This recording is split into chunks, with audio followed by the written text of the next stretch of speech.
The sound of discontent. Every 8 p.m, some buildings around the island of Margarita resonate with the banging of pots and pans. It's their way of joining the ongoing national protests against the government. Violent crime, inflation, and shortages of basic goods have brought people like Alida out on the street.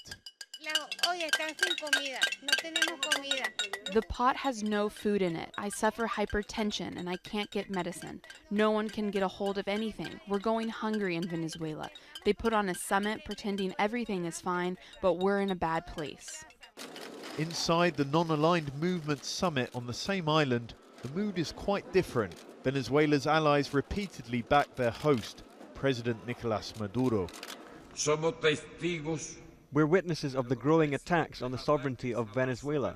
Cuba reaffirms its unconditional support for the government and the Venezuelan people. The government's called the summit a success, despite only 8 leaders from the 120 country organizations showing up. The non-aligned movement's been losing its luster for a while. It was originally conceived as a way for countries to avoid taking sides during the Cold War, but time has moved on.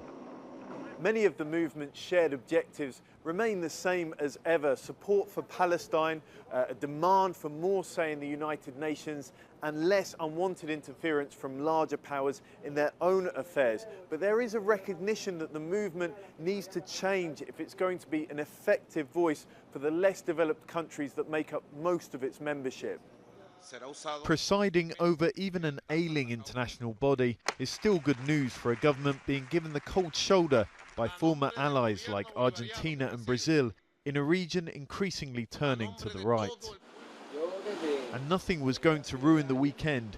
With tight security and a show of government support, a tent city of hundreds of supporters bussed in to camp on the beach. But now, with the microphone switched off and the delegates gone, this sound goes on, warning the government that despite the international assurances, all is not well at home. John Holman, Al Jazeera, Margarita.